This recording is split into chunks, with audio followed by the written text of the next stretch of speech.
Bom, olá, vamos estar então dando início ao nosso programa Papo Teológico com o pastor Paulo Franceschi, que é este que vos fala, né?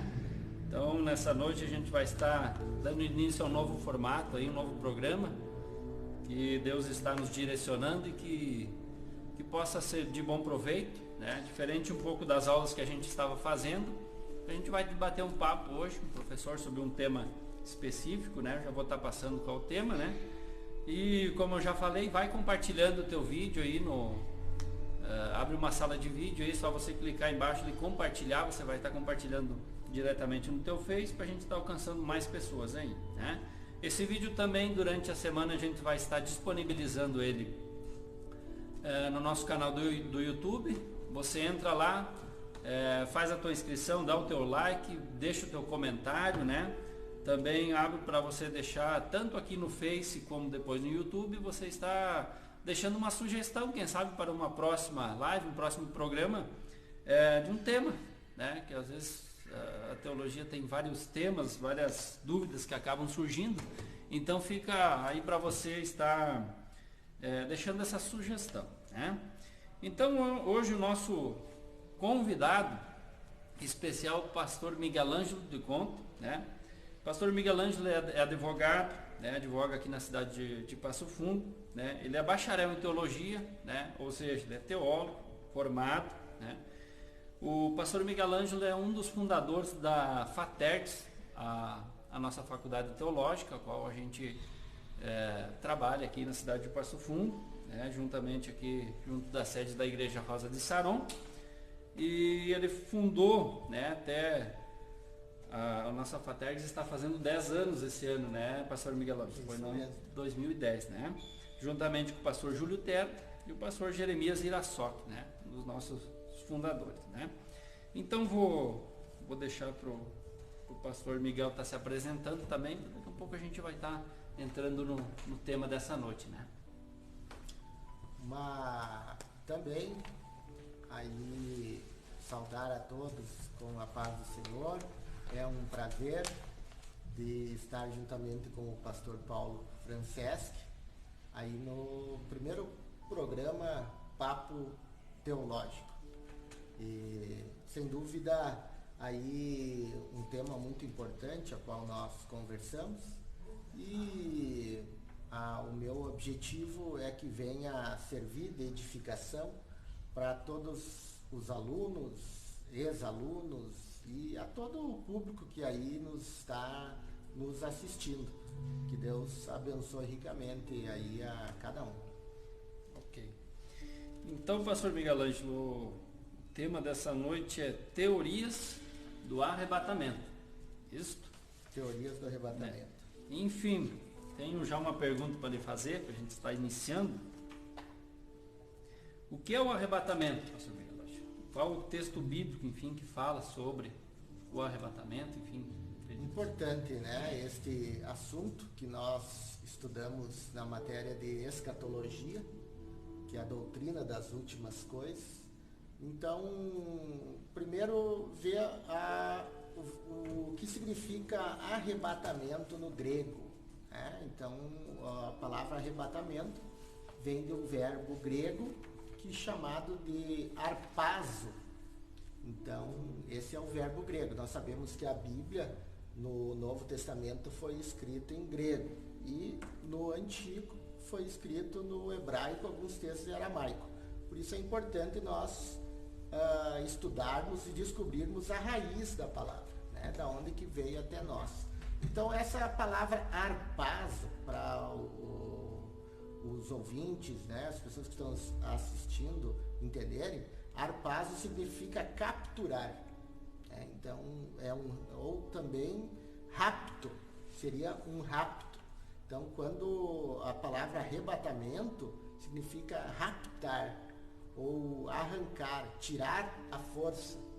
Então é essa ideia de arrebatamento, quando ali a Bíblia, Paulo, ele fala em 1 Tessalonicenses, no capítulo 4, 16, 17 em diante, Paulo diz: o mesmo Senhor descerá do céu com alarido, com voz de arcanjo, E os que morreram em Cristo restarão primeiro, depois nós, os que tivermos vivos, seremos arrebatados ao encontrar com o Senhor nos ares.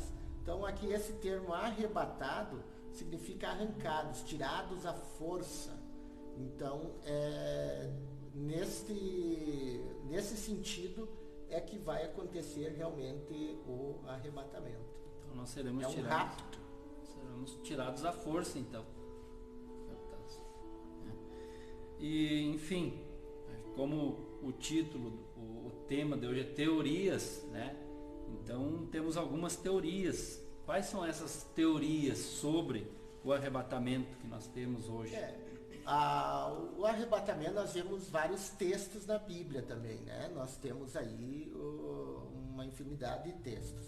Eu vejo que um dos mais importantes é esse, que eu digo que é o texto áureo do arrebatamento, que é o 1 Tessalonicenses 4, 16 e 7 em diante.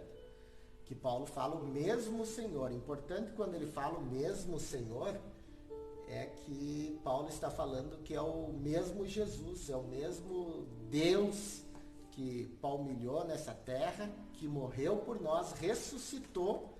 Ele vai ser o mesmo que vai nos arrebatar. O agente desse arrebatamento com certeza será o Espírito Santo.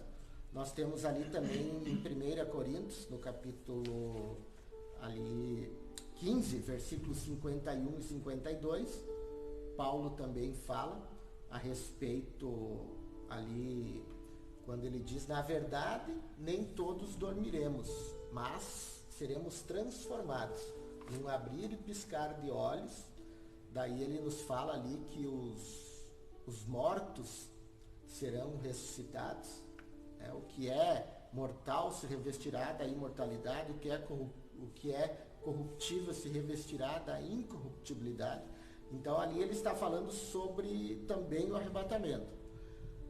Mas hoje nós temos, né, do arrebatamento, nós temos aí 3 escolas, ou 3 teorias, né, que falam acerca do arrebatamento. Nós temos aí, começando, né, importante falar da teoria do arrebatamento meso ou mid-tribulacionista. Então esse seria a primeira escola, né, do arrebatamento. Então essa teoria, a teoria do arrebatamento, ou meso, mid-tribulacionista, eles creem que a igreja, os adeptos, né, dessa teoria, eles creem que a igreja vai ser arrebatada na metade da grande tribulação. Então nós temos a grande tribulação aí como um período de 7 anos. Mas para Daniel, sabemos que o profeta Daniel também, ele é um profeta que é estudado, o livro de Daniel junto com o Apocalipse. Então Daniel, ele fala sobre esta semana, então essa 70ª semana.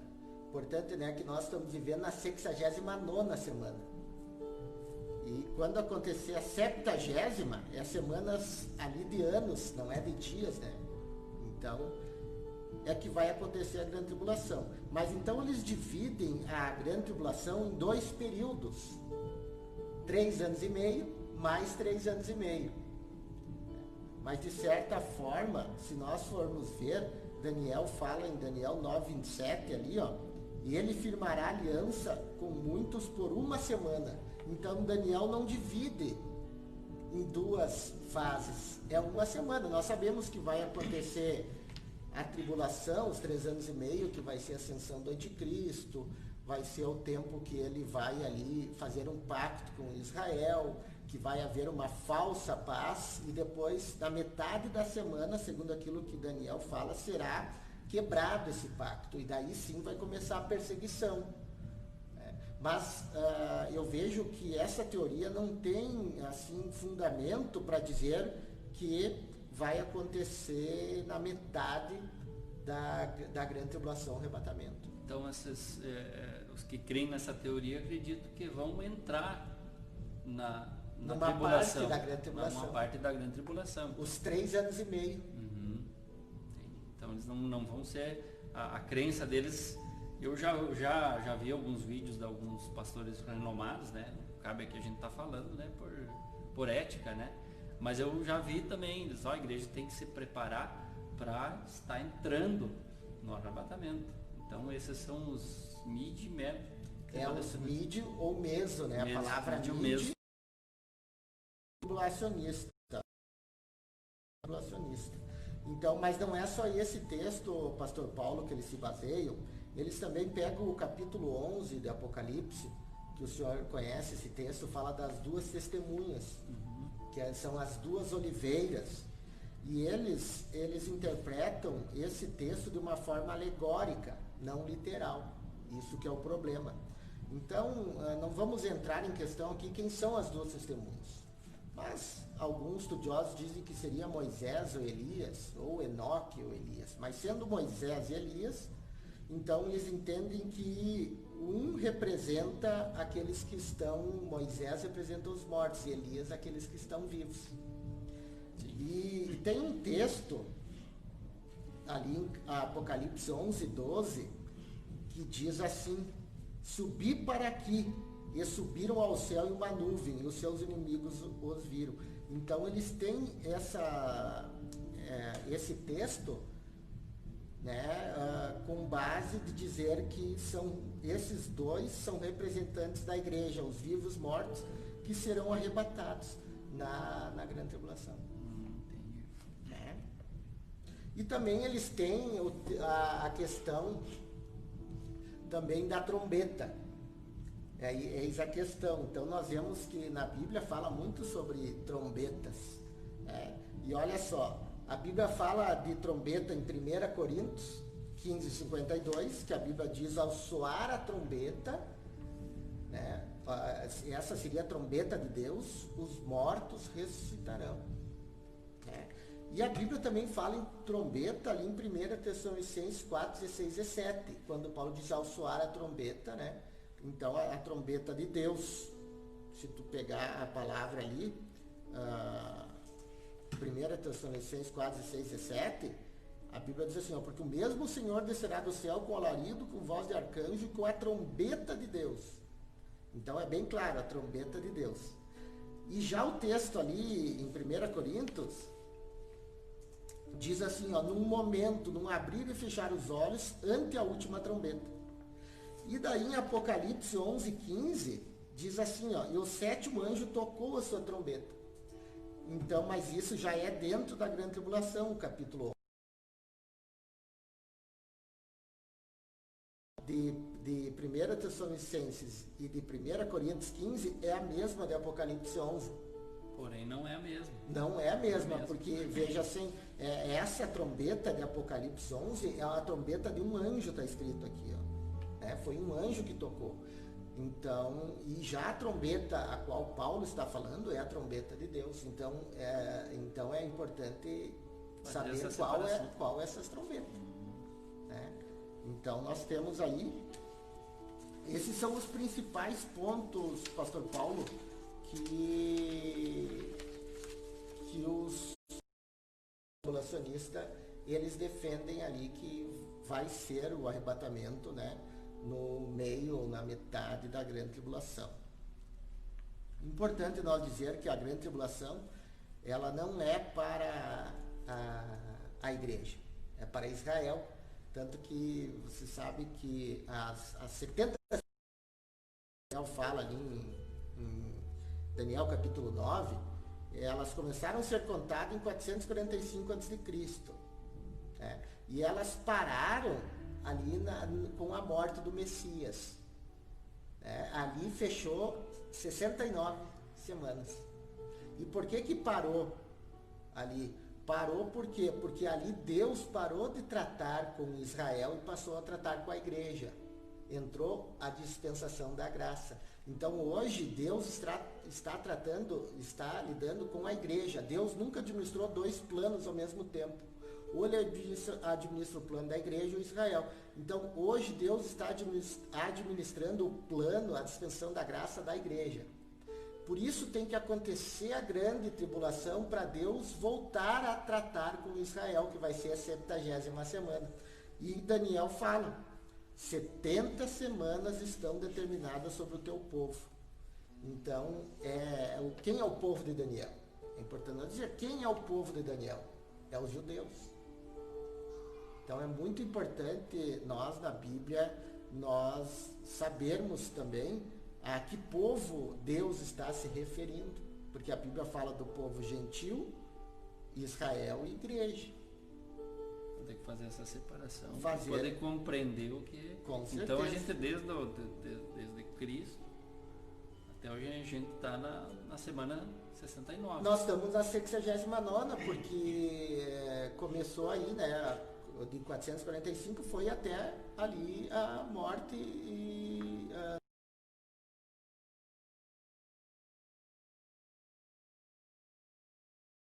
Nós então já estamos há 2 anos, 2000 anos, né, e pouco, na 69ª.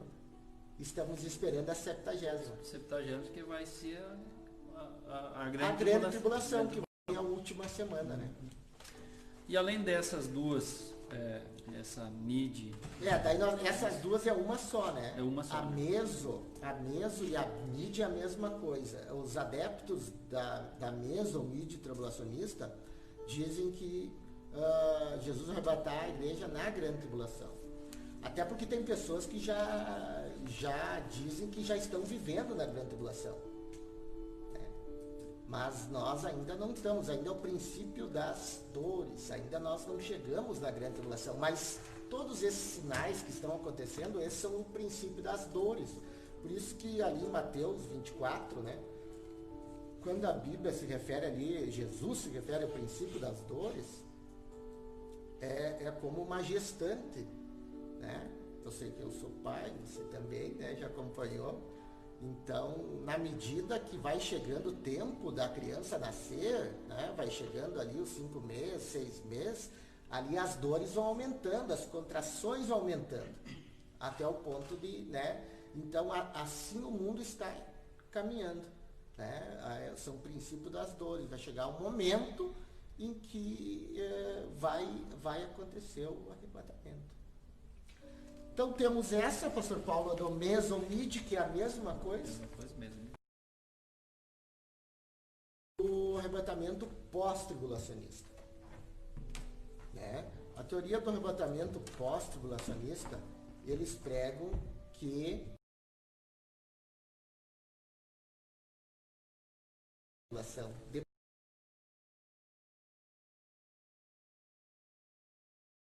a vinda de Cristo.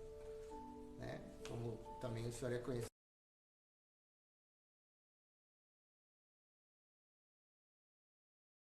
Que ali está ali em 1 Tessalonicenses, né, 4, 16, 17, em que a igreja vai ir até ele, mas depois dos 7 anos, no final da grande tribulação, vai ser a vinda em glória, a qual a Bíblia diz que nós viremos com ele. Então a primeira nós iremos até ele, que é o arrebatamento. E a segunda fase, que é a vinda em glória, nós iremos com ele.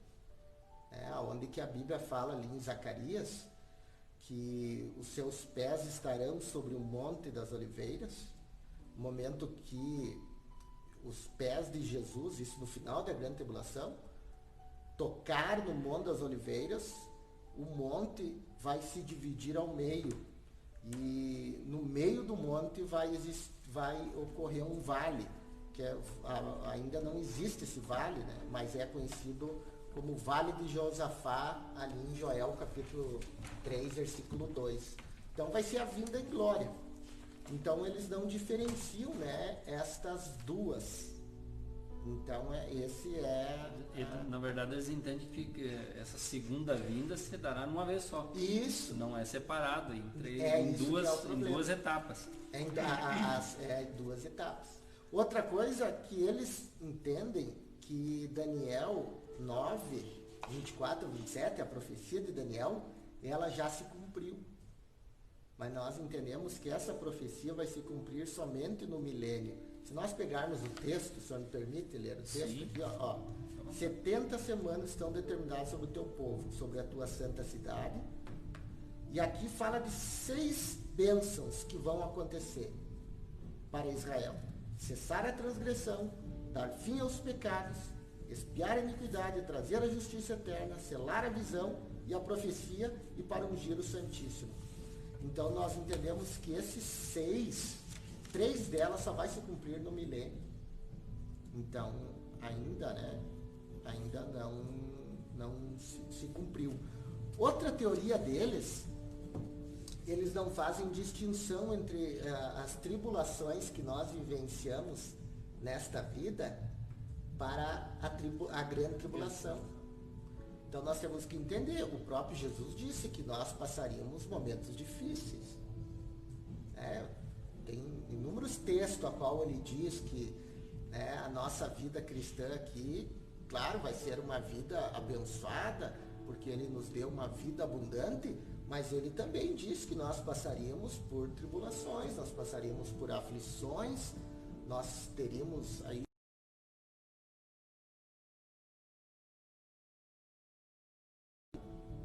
Não é aquela questão, aceita Jesus e a tua vida é um mar de rosas, né? não, O cristianismo continua sendo a gente tomar nossa cruz e andar. Mas não é porque nós estamos vivendo, né? Veja, nós estamos vivendo aí em tempos difíceis, realmente, né? Aí com o coronavírus e tudo mais, aí com a economia, né? E muitas pessoas aí estão sofrendo, tanto devido à doença, como também de forma econômica e tal. Isso são tribulações a qual nós passamos aqui, mas não pode se comparar com a grande tribulação que vai ser no futuro, né? Pastor, tem uma pergunta aqui, mas eu acredito que o senhor já até respondeu. Samuel Esperante está perguntando qual é o nome do anjo que irá tocar a trombeta.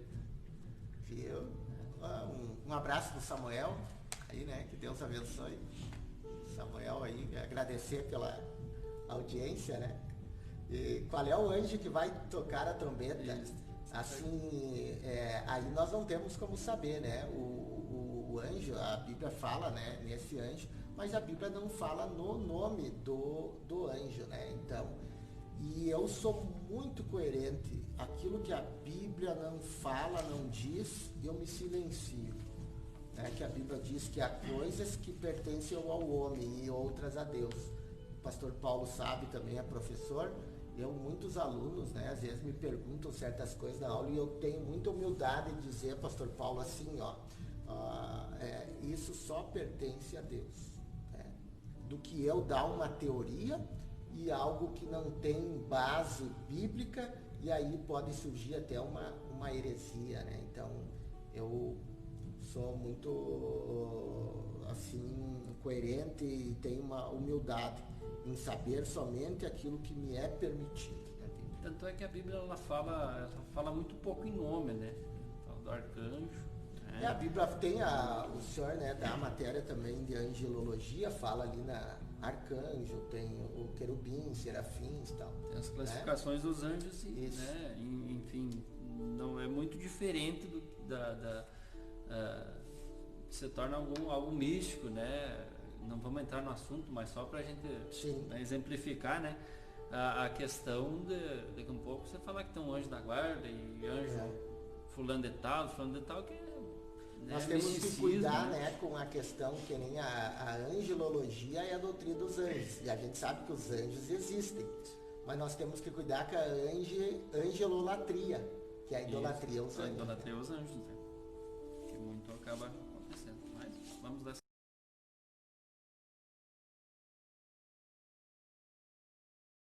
Eles acreditam já, né, que já estão, só que também é importante, pastor Paulo, ali em nós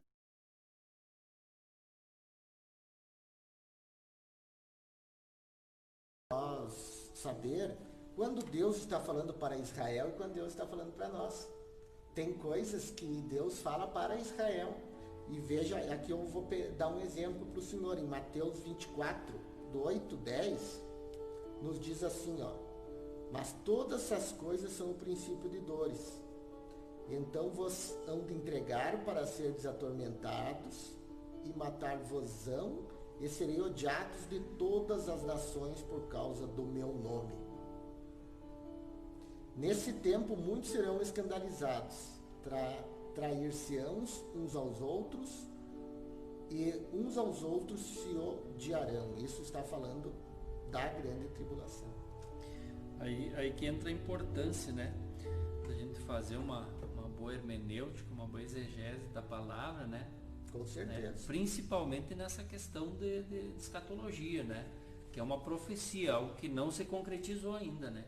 É algo por vir. Então, né, como a gente está tratando as teorias, né, é algo que não aconteceu ainda, né? Então tem as teorias.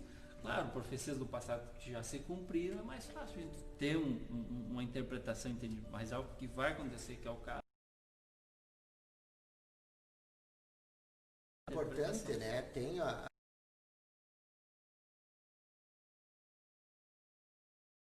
qualquer coisa que acontece já, né? Eles já podem ver que às vezes a própria eles começam os vídeos, né? E os vídeos daí assim, não, porque é o anticristo, então surge a notícia e às vezes tem uma passagem semelhante, não, é o cumprimento de tal profecia e a gente tem que estudar aí com seriedade e tal e ver se realmente tem esse cumprimento, né? Senão acaba se tornando heresias aí, né?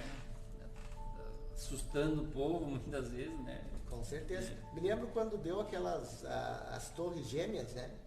2001, né? Então ali quando deu 2001, então estava acabando o mundo, porque tem uma profecia lá em Sofonias que diz que era dia de arrebate de trombeta contra as torres altas, né?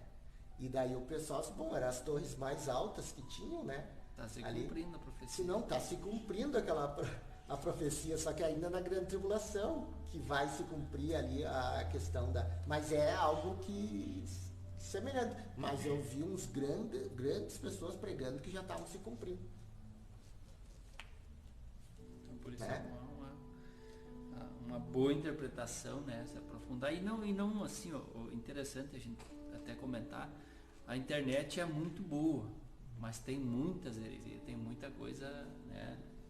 Os profetas cuidar, do caos, né? Por isso que é importante, eu digo, a pessoa fazer um curso bíblico, um curso teológico. Geralmente uma pessoa que tem uma base em um curso teológico, um curso bíblico, ela vai agir de forma diferenciada, né?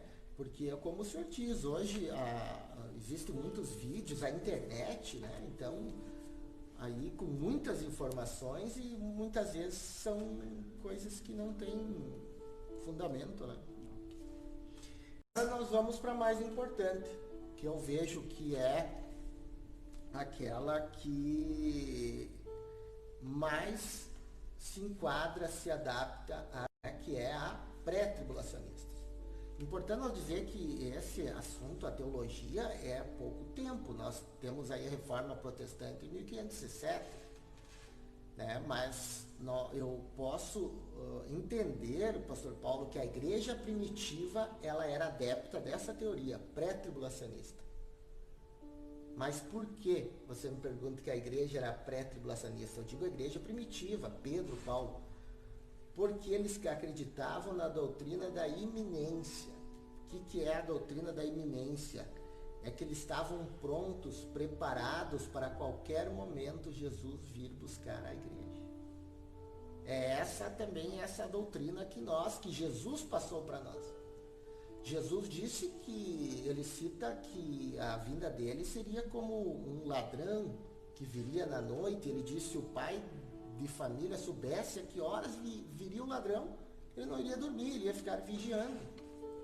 Então, dá para entender aí que a doutrina da iminência, que é a iminente volta de Cristo a qualquer momento. Então, a igreja era assim, a igreja primitiva, eles esperavam a Jesus naquele tempo. Por isso que Paulo diz, Paulo coloca ele como os vivos, daí ele fala dos mortos, restariam, depois ele diz, nós, os que estivermos vivos, seríamos arrebatados e encontrar com o Senhor nos ares. Então, é essa a questão. Eu vejo que a igreja, ela tinha esse pensamento, né? A doutrina da iminência. Mateus 24, 2, Jesus diz ali, vigiais porque não sabeis a que hora há de vir o nosso Senhor.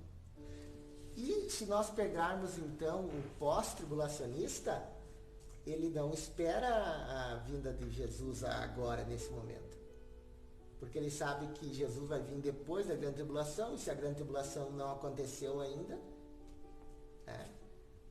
Outra questão bem interessante é do Evangelho. Eles pegam Mateus 24:14, Jesus diz assim, Jesus disse que primeiro o Evangelho teria de ser pregado a todos, depois viria o fim. Então, eles acreditam que como não foi pregado a todos ainda... Alguns acreditam que não, como o Evangelho não foi pregado a todos ainda, Jesus ainda não veio. Só que daí nós temos que diferenciar os dois tipos de Evangelho. Existe o Evangelho da graça, a qual nós pregamos hoje. Esse Evangelho da graça é que a igreja prega. E existe o Evangelho do reino, né, que vai ser pregado na grande tribulação, pelos 144 mil judeus, pelas 2 testemunhas e tal. Então, o Evangelho Jesus vai vir, sim, sem que muitas pessoas tenham ouvido o Evangelho. Vai arrebatar, porque esse é o Evangelho da graça. Agora, na grande tribulação, sim, o Evangelho vai ser pregado a todos, porque ele é o Evangelho do Rei. Então, tem essa diferença. Com certeza. Nós temos ali, né, também ali a grande questão, né, eu botei alguns pontos ali para defender a teoria, né, nossa teoria.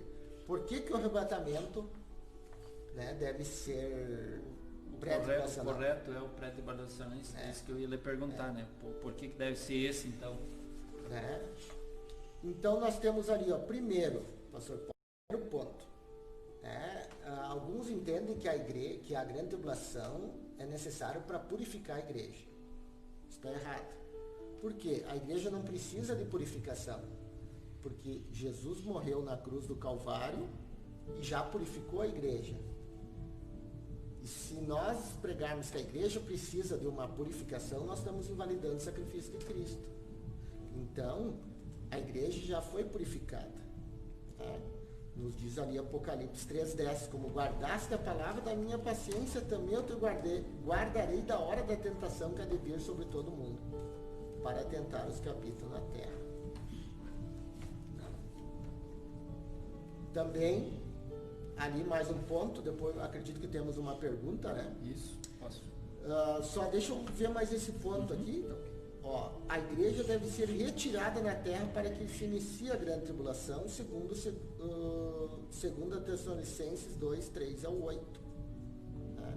Então, esse texto de 2 Tessalonicenses 2:3-8 é interessante, quando Paulo diz assim, ninguém de maneira alguma vos engane, porque não será assim sem que antes venha a apostasia, e se manifeste o homem do pecado, filho da perdição, o qual se opõe e se levanta contra tudo o que se chama Deus, ou que se adora, de sorte que se assentará como Deus no templo de Deus, querendo aparecer Deus.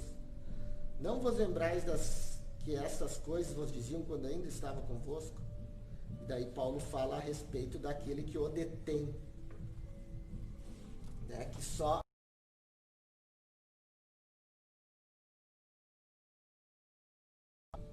do filho da perdição, que aqui se referente ao anticristo. Antes de eu lhe perguntar sobre quem é esse que detém a manifestação do anticristo, vamos a uma pergunta, não sei se é Jack ou Jack Onofre, né? Está perguntando. A Jack Onofre, né? Jack. É a Jack. A nossa aluna. É a Jack. Perguntou, tem alguma chance de já estarmos na grande tribulação? Primeiramente, aí agradecer a audiência da Jaque, Jaqueline Onofre. É um prazer, né, ter junto conosco aí no Papo Teológico. Se nós crêssemos que nós estivéssemos na grande tribulação, que já estávamos na grande tribulação, nós iríamos crer que nós não fomos arrebatados. Então, que nós perdemos o arrebatamento, né? Então, com certeza, ainda não aconteceu a grande tribulação. Porque aí, por isso que é importante a pergunta da Jaque. Depende qual teoria. Para nós pré-tribulacionistas, que nós cremos que nós vamos ser arrebatados antes, ainda não está acontecendo a grande tribulação. Mas talvez, pastor Paulo, para os meso ou mid-tribulacionistas, ou os pós, eles até podem crer que estão vivendo na grande tribulação. Até porque todas essas epidemias, né, essa pandemia, tudo que tem acontecido no mundo, alguns entendem que estão na grande tribulação. Mas devido que nós cremos, eu digo eu, né, sou adepto da teoria pré-tribulacionistas, eu acredito que a igreja vai ser arrebatada antes da grande tribulação. Então tudo depende da Então, teoria, nós, da teoria que se... Na minha visão, nós ainda não chegamos na grande tribulação. Nós estamos no princípio das dores, né, que são os sinais de Cristo, os sinais que antecedem a grande tribulação. Eu até ia comentar que a grande maioria da igreja pentecostal ela é pré-tribulacionista, né? Tem alguns outros, né, neopentecostais, enfim, algumas outras denominações, enfim, que ficam naquelas outras duas teorias, né? Mas o senhor falou agora há pouco, pastor, que tem um que detém, né, a manifestação do anticristo, né? Quem é esse, então, que detém?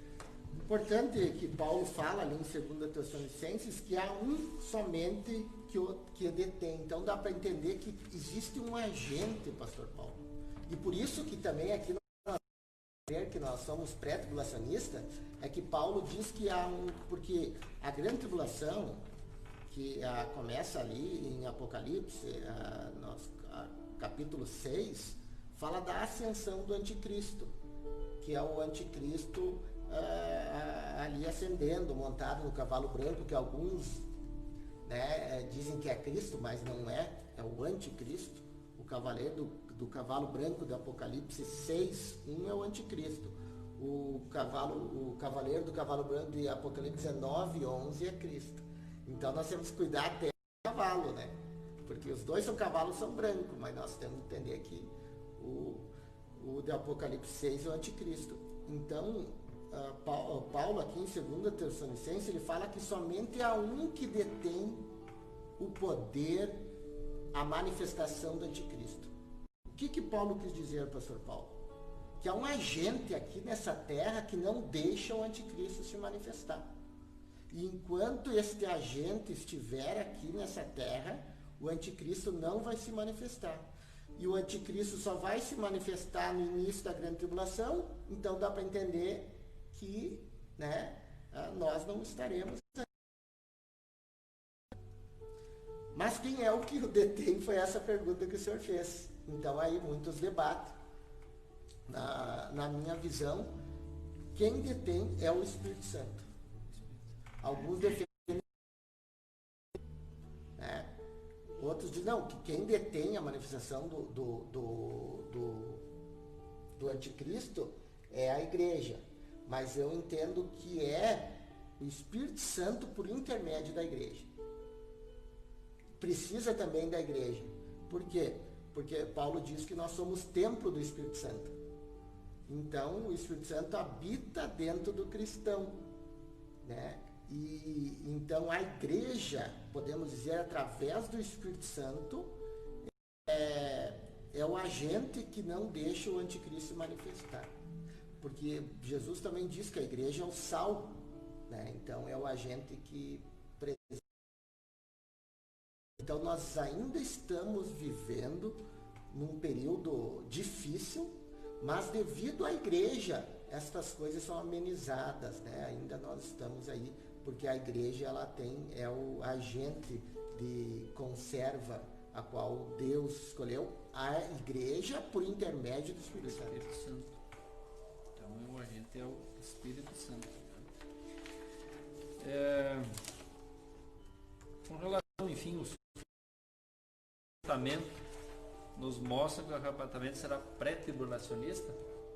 Daí nós temos os tipos são sombras de bens vindouros. Nós temos vários personagens bíblicos que indicam, né, ali que somente eles não podemos embasar que o arrebatamento vai ser pré-tribulacionistas, mas eles também é uma teoria, é uma prova muito importante. Nós temos que foi arrebatado antes do dilúvio, por isso nós entendemos que a igreja vai ser arrebatada antes da grande tribulação. Noé foi salvo pela arca, para depois ser colocado na terra. Então nós entendemos que a igreja vai ser retirada da terra, vai subir com Jesus e depois vai voltar à terra, que é no momento da vinda em glória com Cristo. E nós temos ali o juízo de saída de Ló. Ló saiu antes do juízo. Então, eu vejo assim que jamais, né, nós entendemos também, pastor Paulo, que quem vai comandar o mundo na grande tribulação? Quem vai comandar? O anticristo. Será que Deus iria permitir que a igreja dele fosse submissa ao anticristo? Com certeza não. Então é essa a questão, né? Enfim, até o senhor já comentou, né? Qual seria o propósito? Perdão, confundi a pergunta. Mas qual é o propósito, enfim, do arrebatamento? Então nós temos ali, né, que dois propósitos. Primeiro, glorificar a igreja, né? Que a igreja é a noiva de Cristo. É algo muito interessante que no casamento de Jesus ali usa a parábola das 10 virgens. E é muito interessante, né? Nós estudando a cultura judaica, o casamento judaico na antiguidade, você sabia, né? O senhor, aí sei que também estuda, geralmente o pai do noivo pagava o dote para o pai da noiva. E ali era marcado a data do casamento, mas a noiva não sabia a data que era marcada. Ela ficava aguardando. E diz que era anunciado a data do casamento, então ela sabia, ela noivava, mas não sabia a data. Sabia que ia casar, mas não era sabia. Só o noivo que sabia. E diz que esse acontecimento, que era o casamento, era anunciado por um grito, pelo grito do noivo.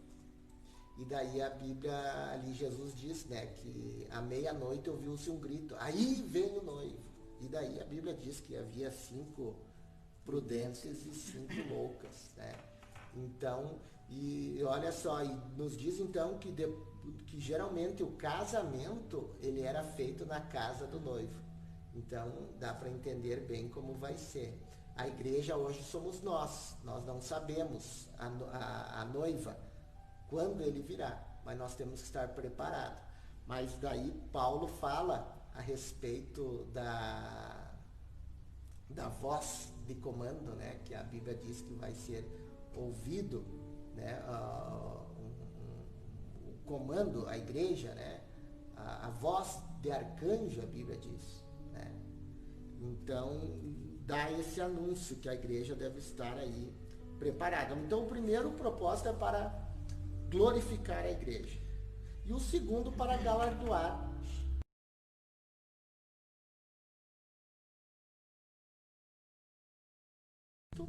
e também aqueles que forem arrebatados.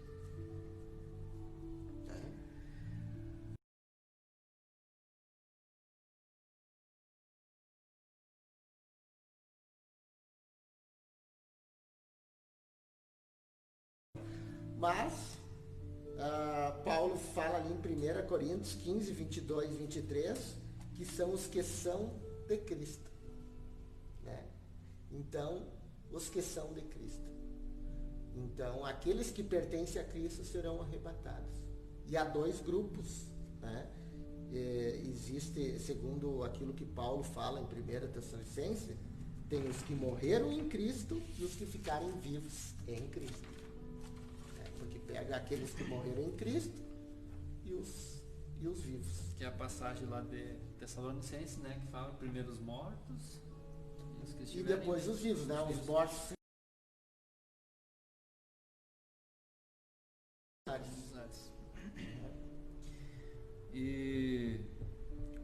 duração desse evento? Esse também a Bíblia fala ali em 1 Coríntios 15:52, Paulo ali fala a palavra, né? Num momento, num abrir e fechar de olhos. Então vai ser muito rápido, né? E essa palavra grega aí significa átomo. Átomo significa piscar de olho. Então veja assim, nós estamos conversando aqui, bom, eu já pisquei o olho. Então vai ser algo assim muito rápido. Por isso a palavra harpazo, rápido, né? Geralmente, vamos supor, hoje em dia tem muitos, né, pessoas que muitos rápidos, né? A pessoa geralmente é muito rápido. E assim vai ser o arrebatamento. Vai ser dessa maneira. Por isso que todo o Novo Testamento, Jesus já nos alertava para a gente sempre estar prontos, né? Pronto. É o exemplo da passagem das 10 virgens. Das né? 10 virgens. Que é a doutrina, por isso que é a questão da doutrina da iminência, né? Da vinda inesperada. É isso que nós cremos, que ele vai vir de uma maneira, num momento que nós não esperamos. É importante a gente estar sempre preparado. Sempre preparados. Enfim, então, para a gente estar encerrando, eu vou fazer mais uma pergunta, pastor. Né? E o que acontecerá após o arrebatamento da igreja? Após o arrebatamento, nós teremos aí o tribunal de Cristo. É importante nós falarmos do tribunal, e se nós pegarmos a palavra aí, tribunal, ela vem de um verbo grego que chama bema. Bema. Essa palavra bema é muito importante para nós entendermos o tribunal. A palavra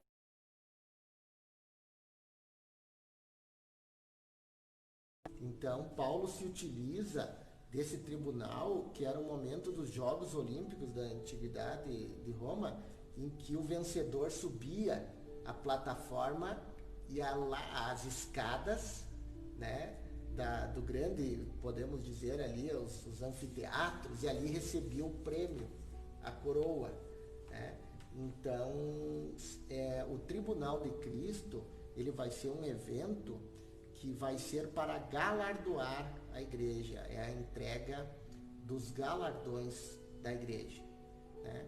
Então, eu sempre digo que esse tribunal não vai ser para colocar assim, não vai ser levado em conta a questão da condenação ou salvação. Não. Porque daí seria outro verbo grego, que é a palavra critério. Mas Paulo não utiliza a palavra critério, ele utiliza a palavra bema no grego. A palavra critério significa absolvição ou condenação. Mas o tribunal de Cristo, a palavra é bema, que significa somente galardão. Então vai ser um momento ali da recompensa somente. Daí, claro, que vai existir vários grupos, né? Talvez alguns não vão receber recompensa, mas nem por isso vão também receber, de certa forma, advertências. Não. Vai ser um momento somente para galardoar. A pessoa que for arrebatada está salva, tem a sua salvação garantida. É importante nós falarmos isso, pastor Paulo, porque assim, as pessoas, eles querem, a salvação, ela sabe que é de graça, mediante a fé. Não exige um sacrifício da nossa parte. Claro que para nós vivermos uma vida abençoada, nós temos que, além de aceitar a Cristo, nós temos que praticar boas obras, seguir a palavra de Deus.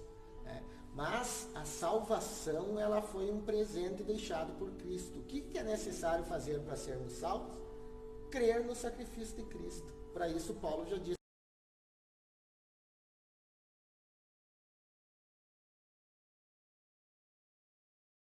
É importante as obras, por isso o Tiago fala, né, que a fé sem obras ela é morta, para que nós venhamos receber a recompensa do próprio Jesus. Não é a obra que gera a fé, né? Mas a fé que Sim. gera as obras.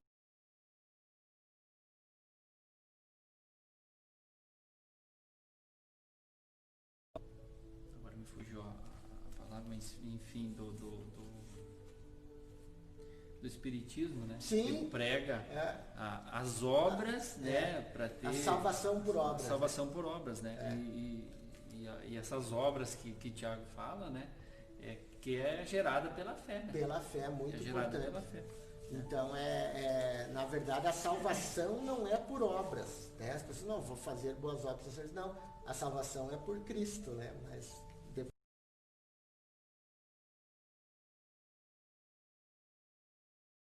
vocês têm mais alguma pergunta aí?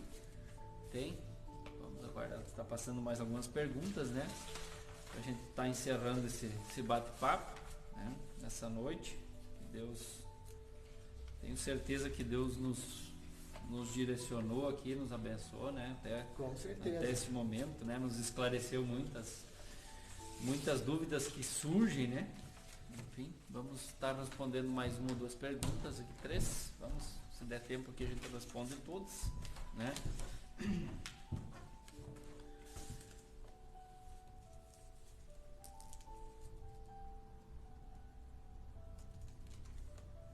É o Luiz Nascimento, isto? Fez a pergunta muito boa. Diante de tantas opiniões pré-tribulacionistas, pois é a milenista, é isso? Ah, sim. A milenista, o povo saber a teoria que nós da Rosa de Saron acreditamos. A respeito ali, que ele está falando também do milênio, né? Porque além da teoria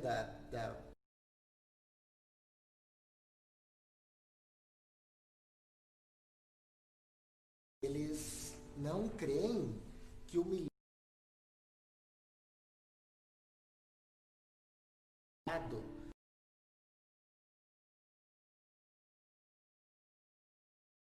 sempre em Israel, e foi profetizado também pelo anjo Gabriel, quando Jesus nasceu, que ele seria rei. Os amilenistas, eles creem que o milênio, ele não é literal, que o milênio, ele é simbólico, né? Então, esses são o termo aí, os amilenistas, né? Então, não sei se seria essa pergunta E a teoria que a Rosa de Saron acredita, o pré-tribulacionista, né? É o pré-tribulacionista, né? É uma igreja pentecostal, né?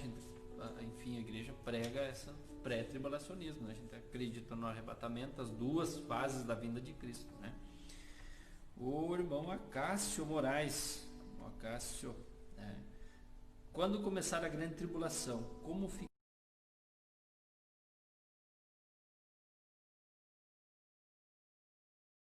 Nossa, também irmão, né? Aluno, obreiro. Como vai ficar Israel? Quando começar a grande tribulação, como fica o povo de Israel? Então isso é muito importante, essa pergunta, né? Porque Israel, na metade da grande tribulação, Israel vai fazer um pacto com o anticristo. Vai ser um pacto em que vai ter uma falsa paz entre o anticristo e entre Israel, né? Mas na metade da semana, segundo o que profetizou Daniel 9:27, que é nos 3 anos e meio, esse pacto ele vai ser rompido. Por quê? Porque o anticristo ele vai querer se assentar no templo e ser Deus. E nós sabemos que tudo que os judeus não aceitam é adorar outro Deus. Eles são monoteístas, só adoram a Deus. E com isso eles vão se rebelar contra o anticristo. E vai ser aonde o anticristo vai passar a perseguir Israel. Então vai ser a dura fase de Israel no final da grande tribulação por 3 anos e meio, que vai culminar depois com a besta de Apocalipse, que é a besta de 10 chifres, com as nações que vão estar aliadas ao anticristo, que vão estar pelejando contra Israel na batalha do Armagedon.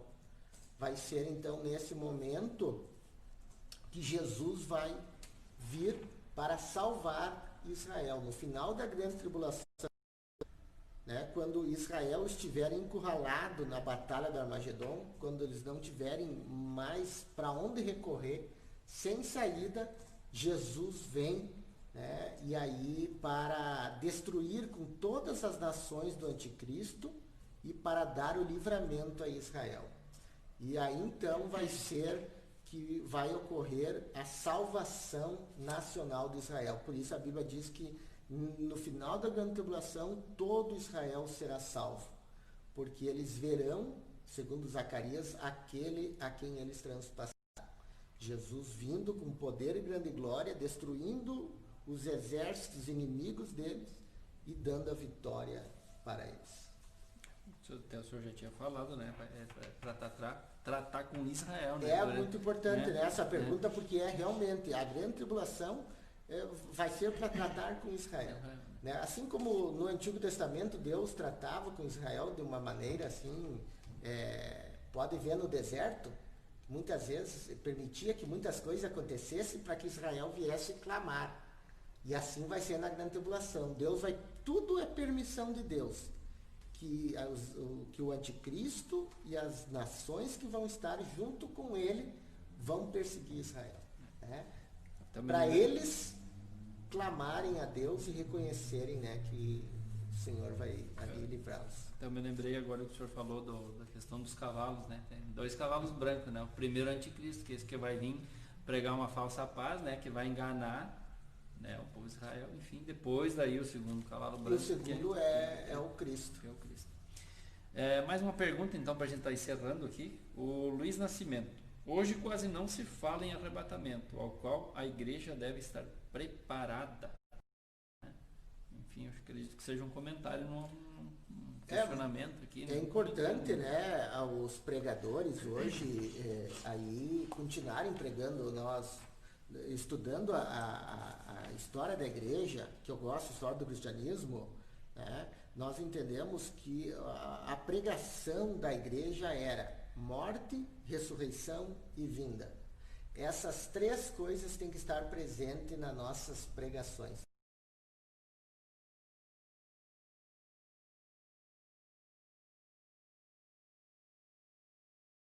E autoajuda, né? Que seria mais uma seishinoye evangélica, né? Massageando o ego do povo. Né? O que muitos hoje eu vejo pregadores, eles pregam para que as pessoas que estão ouvindo venham se sentir super-homens, dizendo, você vai conseguir, você sabe, essa teologia. Mas a pregação da igreja primitiva visava com que a pessoa venha se sentir pecadora, carente da graça e do perdão de Deus e viesse se converter. Então eles pregavam a morte, a ressurreição e a vinda. Por isso o comentário, né, interessante que hoje nós pregadores, né, tanto pregadores, eu digo aí, que pregam individual ou coletivo, nós temos que continuar falando sobre a vinda, pregando a evidente vinda de Cristo. Então é fundamental a importância. Continuarmos a pregar, né? Então, chegamos ao fim desse primeiro papo teológico. Quero agradecer, pastor Miguel, pela disponibilidade de estar essa noite conosco, está nos esclarecendo muitas dúvidas. Muito obrigado. Agradecer a você que esteve conosco até agora, né? Então, se você puder depois estar participando durante a semana lá no nosso canal do YouTube, vai estar disponível o nosso vídeo lá. Você entra lá, faz a tua inscrição, dá o teu like, faz o teu comentário, né? Nós agradecemos então a você, a todos que participaram com perguntas, né? Não vou citar o nome de todos aqui, enfim.